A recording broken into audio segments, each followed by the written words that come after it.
ಸ್ವಲ್ಪ ರಾಜಕೀಯದ ಬಗ್ಗೆ ಅಷ್ಟು ಅಮ್ಮನ ಜೊತೆ ಅವ್ರು ನೋವನ್ನು ಹಂಚ್ಕೊಳ್ಳೋರು ಅನ್ಸುತ್ತೆ. ಅಮ್ಮ ಧೈರ್ಯ ಹೇಳೋರು, ಬಿಟ್ಟರೆ ಅವರು ರಾಜಕೀಯದ ವಿಷಯಕ್ಕೆ ಅಷ್ಟು ಅಮ್ಮ ಇನ್ವಾಲ್ವ್ ಆಗ್ತಿರ್ಲಿಲ್ಲ. ಒಂದು ಅವರು CM ಆದಾಗ ಪ್ರೈಮ್ ಮಿನಿಸ್ಟರ್ ಕ್ಯಾಂಡಿಡೇಟ್ ಅಂತ ಹೇಳಿದಾಗ ಫಸ್ಟ್ ಅಮ್ಮನಿಗೆ ಫೋನ್ ಮಾಡಿತ್ತು. ಅವರು ಈ ಥರ ಹೇಳ್ತಿದ್ದಾರೆ, ನನಗಿಷ್ಟ ಇಲ್ಲ ಅಂದ ತಕ್ಷಣ ಅಮ್ಮ ಯಾವುದೇ ಹೆಣ್ಮಗಳಾದ್ರೂ ಮೇಲಕ್ಕೆ ಹೋಗಬೇಕು ಅಂತ ಇಷ್ಟಪಡ್ತಾರೆ. ಆದರೆ ಅಮ್ಮ ಏನು ಹೇಳಿದ್ರು ಅಂದರೆ, ರಾಜ್ಯದ ಜನ ಎಲ್ಲ ನಂಬಿ ನಿಮ್ಮಿಂದ ಒಂದು ಒಳ್ಳೆ ಕೆಲಸನಲ್ಲಿ ಎಕ್ಸ್ಪೆಕ್ಟ್ ಮಾಡಿ ನಿಮ್ಮನ್ನು CM ಮಾಡಿದ್ದಾರೆ, ದಯವಿಟ್ಟು ರಾಜ್ಯ ಬಿಟ್ಟು ಹೋಗಬೇಡಿ ಅಂದರು. ಅವರು ಹೋಗಬೇಡಿ, ಇವ್ರು ಯಾರಿಗೂ ನಿರಾಸೆ ಮಾಡಬೇಡಿ, ನೀವು ಎಷ್ಟೋ ವರ್ಷದಿಂದ ಕಾದಿದ್ರು ತುಂಬ ಜನ, ನಿಮಗೆ ಅವಕಾಶ ಸಿಕ್ಕಿದೆ, ನೀವು ಇಲ್ಲಿ ಜನಕ್ಕೇ ಸೇವೆ ಮಾಡಿ, ನಮಗದು ಬೇಡ, ರಾಷ್ಟ್ರ ರಾಜಕಾರಣ ನಮಗೆ ಬೇಡ ಅಂತ ಹೇಳಿದ್ರು.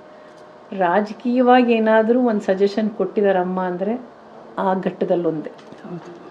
ಆದರೆ ನನ್ನ ತಂದೆದು ಎಷ್ಟು ದೊಡ್ಡತನ ಅಂದರೆ, ಆರ್ಡ್ರಲ್ಲೇ ಎಲ್ರಿಗೂ ಫೋನ್ ಮಾಡಿದ್ದಾರೆ, ವಿತೌಟ್ ಪರ್ಮಿಷನ್ ಅವರು ಅವತ್ತೇನು ಡಿಸಿಷನ್ ತಗೊಳ್ಳಿಲ್ಲ. ಅವರು ಸೆಂಟ್ರಲ್ಲಿ ಎಲ್ಲ ಸೇರಿ ಏನೇ ಹೇಳಿದ್ರು, ಅಮ್ಮನಿಗಾದ್ಮೇಲೆ ದೊಡ್ಡಣ್ಣಂಗೆ ಮಾಡಿದ್ದಾರೆ, ರೇವಣ್ಣಂಗೆ, ಕುಮಾರಣ್ಣಂಗೆ ಸೇಮ್ ಆರ್ಡ್ರಲ್ಲೇ ಮಾಡಿದ್ದಾರೆ. ಕೊನೆಗೆ 7 ತನಕನೂ ಕೇಳಿದ್ದಾರೆ, ಈ ಥರ ಇದೆ, ನನಗೇನೂ ಗೊತ್ತಾಗ್ತಿಲ್ಲ, ಇಲ್ಲಿ ಏನು ಮಾಡೋದು ಅಂತ ಕೇಳಿದರು. ಆದರೂ ವಿಧಿ ಬಿಡಲಿಲ್ಲ. ಅದೊಂದು ಟೈಮಲ್ಲಿ ಅಮ್ಮಂದು ಹೇಳಿದ್ದು ಉಂಟು, ಅಮ್ಮ ಇದೇ ರೀತಿ ಹೇಳಿದ್ದು. ಅಮ್ಮವ್ರ ಪೂಜೆ ವಿಚಾರ ಬಂದಾಗ ಎಷ್ಟು ಮಡಿಯಿಂದ ಪೂಜೆ ಮಾಡ್ತಿದ್ರು, ಯಾವ ಥರ ಪೂಜೆ ಸಿದ್ಧತೆಗಳೆಲ್ಲ ಹೆಂಗಿತ್ತು? ಅವಳು ಕೇಳಿ ಹೇಳ್ತಾಳೆ, ಬಿಲ್ಪತ್ರಲ್ಲಿ 3 ಎಲೆನೇ ಇರಬೇಕಿತ್ತು. ಪೂಜೆ ವಿಷಯ ಬಂದರೆ ಕಾಂಪ್ರಮೈಸ್ ಆಗ್ತಿರ್ಲಿಲ್ಲ. ಅವ್ರು ಯಾವುದು ಬೇಕು, ಯಾವ ದೇವ್ರಿಗೆ ಯಾವ ಹೂವು ಬೇಕೋ ಹೂವು ಬೇಕೇ ಬೇಕು ಅವ್ರಿಗೆ. ಈಗ ಶಿವನಿಗೆ ದಿನಾ 108, ಅದು 3 ಎಲೆ ಇರಲೇಬೇಕು. ಅದ್ರಲ್ಲಿ 1 ಎಲೆ ಉದ್ರೋಗಿದ್ರೂ ಆಗ್ತಿರ್ಲಿಲ್ಲ ದೇವ್ರಿಗೆ. ಈ ನಮಗೆ ಈ ಇದ್ರ ಮಾಸ ಬರ್ತಿತ್ತು ನೋಡಿ, ಮಾರ್ಚ್ ಟೈಮಲ್ಲಿ ಮಾರ್ಚ್ ಟೈಮಲ್ಲಿ ಎಲೆಗಳು ಉದುರು ಬಿಡ್ತಾ ಇತ್ತು. ಅವಾಗ ನಮಗೆ ವಸಂತ ಋತು ಮುಂಚೆ ಇರ್ತಿರ್ಲಿಲ್ಲ, ಎಲ್ಲ ಎಲೆಗಳು ಉದುರೋಗ್ತಿತ್ತು. ಅಮ್ಮ ಸಿಗಲ್ಲ ಅಮ್ಮ, ಎಲ್ಲಿಂದ ನನಗೆ ಗೊತ್ತಿಲ್ಲ, ನಂಗೆ ಬೇಕು ಬಿಲ್ಪತ್ರೆ ಅಷ್ಟೇ, ನನಗೆ ದಿನ ನನಗೆ ಬಿಲ್ಪತ್ರೆ ಇದೆ, ಪೂಜೆ ಮಾಡೋಕ್ಕಾಗಲ್ಲ. ಅಂತೂ 365 ದಿವಸನೂ ಬಿಲ್ಪತ್ರೆ ಬೇಕಿತ್ತು, ತುಳಸಿ ಬೇಕಿತ್ತು, ಗರಿಕೆ ಬೇಕಿತ್ತು, ಆಮೇಲೆ ದೇವಿಗೆ ಮಲ್ಲಿಗೆ ಹೂವೇ ಬೇಕು. ಶುಕ್ರವಾರ ನೀವು ನಂಬ್ತೀರಾ ಇಲ್ವಾ, ಅವರು ರಾಜರಾಜೇಶ್ವರಿಗೆ ಮಲ್ಲಿಗೆ ಹಾರನೇ ತೊಗೊಂಡೋಗ್ಬೇಕು. ಅದು ಎಷ್ಟೇ ದುಡ್ಡಾಗಲಿ ಎಷ್ಟೇ ಆಗಲಿ ಚೆನ್ನಾಗಿರೋದು ಬರಬೇಕು, ಮಲ್ಲಿಗೆ ಹಾರನೇ ಬೇಕು. ಅವರು ತಾಯಿ ನಮಗಿವತ್ತು ನಮ್ಮ ತಾಯಿ ಬದುಕಲ್ಲಿ ನಮಗೆ 2 ಇನ್ಸಿಡೆಂಟಲ್ಲೇ ಇದು ಅವರ ಪೂಜಾ ಫಲದಿಂದಲೇ ಸರ್ವೈವ್ ಆದರೂ ಏನೋ ಗೊತ್ತಿಲ್ಲ. ನಮ್ಮಮ್ಮ ಅವರು ಈಶ್ವರನಲ್ಲಿ ತುಂಬ ಪರಮ ಭಕ್ತೆ, ಮತ್ತು ರಾಜರಾಜೇಶ್ವರಿನಲ್ಲಿ ಆ ಒಂದು ಅವರ ಬದುಕಿನ 2 ಸಂಕಷ್ಟನೂ ಕೂಡ ಆ ದೇವರೇ ಕಾಪಾಡ್ದ ಅನ್ನೋ ನಂಬಿಕೆ ನಮಗೂ ಆ ಟೈಮಲ್ಲಿ ಅವರು ಸರ್ವೈವ್ ಆಗಲ್ಲ ಅನ್ನೋ ಟೈಮಲ್ಲಿ ಅವರ ಕಷ್ಟ ಇತ್ತು. ಯಾಕೆಂದ್ರೆ ನಮ್ಮ ಫ್ಯಾಮಿಲಿ ಹೇಳಬೇಕಂದ್ರೆ ಕಷ್ಟ ಇತ್ತು. ಎಲ್ಲ ಡಾಕ್ಟರ್ಸ್ ಇದರಿಂದ ಹೇಳ್ಬಿಟ್ಟಿದ್ದು ಉಳಿಯೋದು ಕಷ್ಟ ಇದೆ ಅಂತ. ಆದರೆ ದೈವದ ಸಂಕಲ್ಪನೋ ಏನೋ. ಬಟ್ ರಾಜರಾಜೇಶ್ವರಿ ಮಾಡಿದ್ದು ಪೂಜಾ ಫಲ. ಅವರು ಸ್ವಾಮೀಜಿ ಒಬ್ರು ಇದ್ರು ಹಿಂದಿನವರು, ಅವ್ರು ಫೋನ್ ಮಾಡಿ ಹೇಳಿದ್ರು ನಮ್ಮ ಮನೆಗೆ, ನೀವೆಲ್ಲ ಮನೇಲಿ ಅಂದ್ಕೊಂಡಿದ್ದೀರಾ ಅವ್ರು ಉಳಿಯಲ್ಲ ಅಂತ ಹೇಳಿಬಿಟ್ಟು. ಅವಳು ದೇವಿ ಮಗಳಿದ್ದಾಳೆ, ಖಂಡಿತ ನಿಮ್ಮ ಮನೆಗೆ ಬರ್ತಾಳೆ, ನಿಮ್ಮ ಮನೇಲಿ ಆತಂಕ ಬೇಡ, ಯಾರಿಗೂ ಆತಂಕ ಬೇಡ ನೀವು ಅಂತ ಹೇಳ್ಬಿಟ್ಟು ಅವರು ಸ್ವಾಮೀಜಿಗಳು ಅವರು ಕಲ್ಕಟ್ಟಾದಲ್ಲಿದ್ದರು. ಆಮೇಲೆ ನಮ್ಮಮ್ಮ ಮನೆಗೆ ಬಂದಮೇಲೆ ಎಲ್ಲ ವಾಸಿ ಆದಮೇಲೆ ದೇವಸ್ಥಾನಕ್ಕೆ ಹೋದಾಗ ಒಂದೇ ಮಾತು ಹೇಳಿದ್ರು, ಚಿನ್ನಮ್ಮನವರೇ ನೀವು ಈ ರಾಜರಾಜೇಶ್ವರಿಯ ಮಗಳು, ಈ ಇದರಲ್ಲಿ ನೀವು ಯಾರೋ ಹೊಟ್ಟೆಲಿ ಹುಟ್ಟಿರ್ಬೋದು, ಆದರೆ ಆ ದೇವಿ ಮಗಳೇ ನೀವು. ಇದು ನಿಮ್ಮ ತವರು ಮನೆ.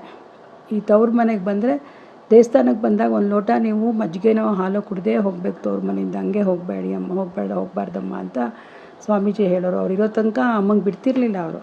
ನೋಡಿ ಅದೇ ಈಗ ಮೊನ್ನೆ ಅಮ್ಮ ಸತ್ತಾಗ ಮೊದಲನೇ ಸೀರೆ ಅಲ್ಲಿಂದ ನಾವು ಎಕ್ಸ್ಪೆಕ್ಟ್ ಮಾಡಿರ್ಲಿಲ್ಲ. ದೇವಸ್ಥಾನದಿಂದ ಅಮ್ಮನ ತಗೊಂಬಂದು ಅರ್ಧ ಗಂಟೆಗೆಲ್ಲ ಅಲ್ಲಿಂದ ಅಮ್ಮನಿಗೆ ಸೀರೆ ತಂದು ಕೊಟ್ರು. ಯೆಲ್ಲೋ ಕಲರ್ದು. ಅದಾದ್ಮೇಲೆ ನೋಡಿ ಅವರು ಎಷ್ಟು ಜನಕ್ಕೆ ಯೋಗ ಬರುತ್ತೆ. ಇಲ್ಲಿ ಕಾರಂಜಿ ಆಂಜನೇಯಕ್ಕೆ ಹೋಗ್ತಾಯಿದ್ರು, ಅಲ್ಲಿ ಪುರೋಹಿತರು ಬಂದರು. ಅವರು ಅಮ್ಮನಿಗೆ ಇದು ಕೊನೆ ಸೀರೆ ಸೀತಮ್ಮನವ್ರದ್ದು, ಅವ್ರ ಹೆಸರು ಸೀರೆ, ಅಮ್ಮನವ್ರಿಗೆ ಇದು ಸೀತಮ್ಮನವ್ರಿಗೆ ಉಡ್ಸಿರೋ ಸೀರೆ ಉಡ್ಸಿ ಅಂತ ತಂದು ಕೊಟ್ಟರು. ಆಮೇಲೆ ಇಲ್ಲಿ ವೆಂಕಟೇಶ್ವರ ದೇವಸ್ಥಾನಕ್ಕೆ ಹೋಗೋರು ನಮ್ಮಮ್ಮ, ಅವರು ನೋಡಿ ಅಮ್ಮ ಇದು ಕೊನೆ ಸೀರೆ ಅವ್ರಿಗೆ ಕಳಿಸಿ ಅಂತ ಅಂದರು. ಆಮೇಲೆ ಇನ್ನೂ ಒಂದು ಯಾವುದೋ ದೇವಸ್ಥಾನದಲ್ಲಿ ಕಳಿಸಿದ್ರು. ಅಷ್ಟೇ ಅಲ್ಲ ನೋಡಿ, ನಾವು ದಾರಿನಲ್ಲಿ ಇಲ್ಲಿಂದ ಹಾಸನ್ಗೆ ಹೊಳೆನರಸೀಪುರಕ್ಕೆ ಹೋಗೋ ತನಕ ಮಡ್ಲಕ್ಕಿ ಅಂತೇಳಿ ಪಾಪ ಆಯಾ ಊರಲ್ಲಿ ಅವ್ರ ಪ್ರೀತಿಗೆ ತಕ್ಕನಾಗ ಒಂದೊಂದು ಸೀರೆ ಇಟ್ಟು ಮಡ್ಲಕ್ಕಿ ಕೊಟ್ಟಿದ್ದಾರೆ ಅಮ್ಮನಿಗೆ. ಇದಕ್ಕೆ ಎಷ್ಟು ಜನ ಹೆಣ್ಮಕ್ಳಿಗೆ ಯೋಗ ಸಿಗುತ್ತೆ ಹೇಳಿ ಇದನ್ನು. ಅದು ಯಾವುದೋ ನಮಗೆ ಯಾವ ದೈವಿಕ ಶಕ್ತಿ ಅವ್ರನ್ನ ಇದೆಲ್ಲ ಮಾಡಿಸ್ತೋ ನಮಗಂತೂ ಗೊತ್ತಿಲ್ಲ, ಅಥವಾ ಅವ್ರು ಮಾಡಿದ ಪೂಜೆ ಫಲನೋ ಅದು ಗೊತ್ತಿಲ್ಲ ನಮಗೆ. ಯಾರು ಈ ಥರ ಅಂದಾಜು ಮಾಡಿರಲಿಲ್ಲ ಅವರಿಗೆ ಇಂಥ ವಿದಾಯ ಸಿಗತ್ತೆ ಕೊನೆಗಳಿಗೆಲ್ಲ ಅವರ ಕೊನೆ ಪಯಣದಲ್ಲಿ ಅಂತ. ಯಾರು ಮೋಸ್ಟ್ ಪ್ರಾಬಬ್ಲಿ ನಮ್ಮ ಅಮ್ಮನಿಗೂ ಅದು ಮನಸ್ಸಿನಲ್ಲಿ ಇರಲಿಲ್ಲ ಅನಿಸುತ್ತೆ. ಅಷ್ಟು ದೊಡ್ಡ ಜನದ ಮನಸ್ಸು ಗೆದ್ದಿದ್ದೀನಿ ಅನ್ನೋದು. ನಾನು ಇಲ್ಲಿ ಬೆಂಗಳೂರಲ್ಲಿ 12 ಗಂಟೆಗೆ ಕೂತಿತ್ತು, ಮಧ್ಯಾಹ್ನ ಬೆಳಗ್ಗೆ 5 ಗಂಟೆಗೆ ತಲುಪೋದ್ರಲ್ಲೂ ಅಲ್ಲಿ ತನಕನೂ ನೋಡಿದ್ದೀನಿ.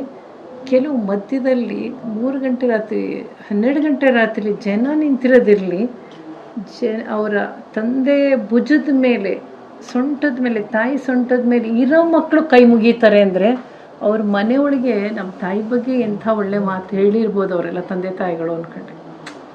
ನಿದ್ದೆ ಮಾಡ್ಬೋದಿತ್ತು ಆ ಮಕ್ಕಳು, ಎದ್ದಿರ್ತಿದ್ರು, ಸುಮ್ಮನೆ ನೋಡ್ಬೋದಿತ್ತು. ಬಟ್ ಯಾವ ಮಕ್ಕಳು ನಾನು ಹಾಗೆ ನೋಡಿದ್ದೀನಿ ನಿಂತಿರಲಿಲ್ಲ, ಎಲ್ಲ ಕೈ ಮುಗಿತಿದ್ರು. ಚಿಕ್ಕ ಮಕ್ಕಳು.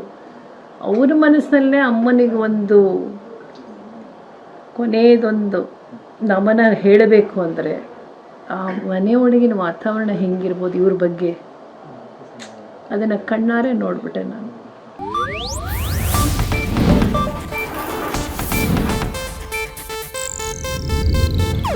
ಇದು ಏಷ್ಯಾನೆಟ್ ನ್ಯೂಸ್ ನೆಟ್ವರ್ಕ್ ಪ್ರಸ್ತುತಿ.